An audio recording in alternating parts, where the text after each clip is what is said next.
Amigos, o Internacional ganhou de virada de um dos melhores times do Brasil. É bom começar por aí, porque foi assim que eu caracterizei o Bahia quando o Grêmio ganhou do Bahia. O importante para o Grêmio, na oportunidade, era ganhar do Bahia. E o Grêmio escapou de perder, porque o Bahia criou mais do que o Grêmio. O Internacional mocoseou o jogo, porque o Internacional tinha a vantagem do empate. Então o Inter ficou experimentando o Bahia. Quando sentiu no segundo tempo que poderia tomar um gol ocasional, o Inter tratou de abrir um pouco o jogo, colocando o Vitinho no lugar do Gustavo Prado. Não que o Gustavo Prado estivesse mal, tinha concluído a gol, estava tentando construir as jogadas, mas com o Vitinho em campo, o Inter alargou o campo. E teve jogada pelos dois lados, tanto é que um gol foi do Vitinho e no outro lado o Wesley cruzou para o gol do Borré. E aí, meus amigos, eu preciso pontuar algumas coisas e até pegar a minha colinha aqui.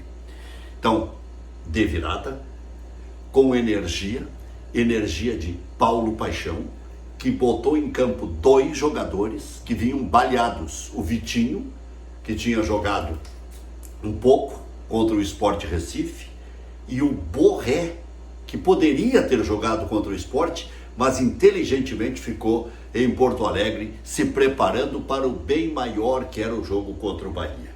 E aí, o Roger teve uma conduta que é adequada. Deixou o guri pela terceira partida consecutiva e ele se lesionou, o Ricardo Matias.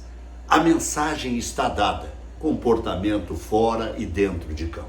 Se não, com toda essa sequência de jogos, se não se cuidar, é pior ainda. Não estou dizendo que o guri não se cuide, mas é o alerta de que se cuidando já está difícil. Roger dosou, colocando times reservas contra o Botafogo e o Sport Recife, meio que descartou esses dois jogos, por isso o Inter está ali numa situação indelicada, indesejável no Campeonato Brasileiro. O Inter testou três meio-campistas, com o Fernando, o Thiago Maia e o Bruno Henrique, e mais o Alan Patrick, 4 meio-campistas no caso, e 2 atacantes.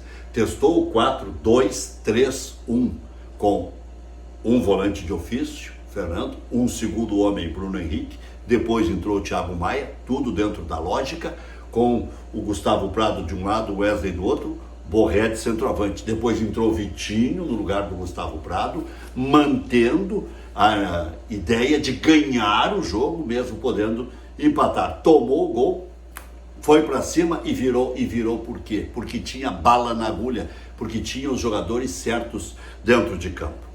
Refinou o Internacional, o Roger também. Com a entrada do Borré, ficou um toque mais refinado, de alguém que já está entrosado com o time. Agora a capacidade, o talento, a conclusão do Ricardo Matias estava faltando para o Ener e para o Borré. Hoje o Borré correspondeu à expectativa.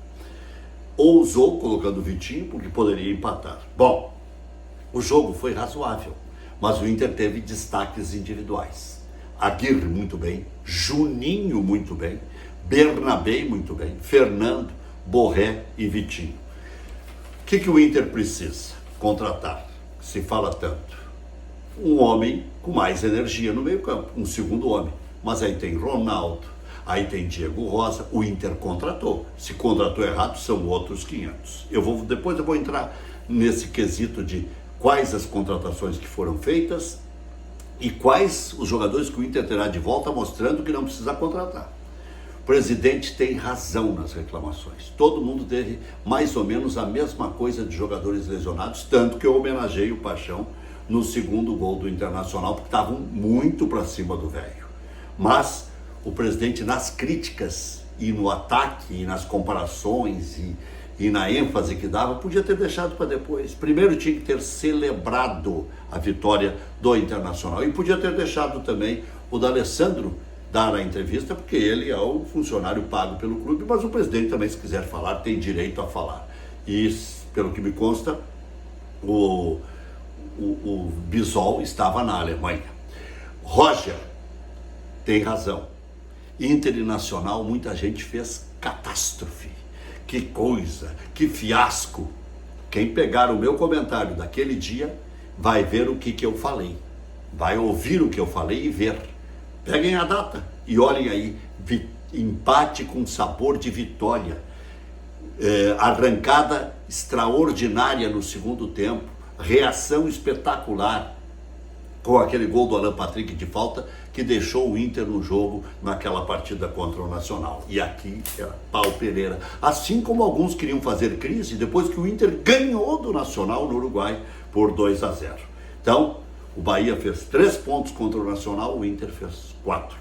O Inter, no confronto direto contra o Bahia, fez 4 pontos e o Bahia fez 1. Por isso o Inter foi primeiro do grupo, mesmo perdendo para o Atlético Nacional de Medellín lá, e aqui ganhando do Atlético Nacional de 3-0, mas não convencendo, que o Atlético foi muito bem. Quem pode ser pego na próxima etapa? Nacional de Medellín, Vélez ou Peñarol, Flamengo, Botafogo, Fortaleza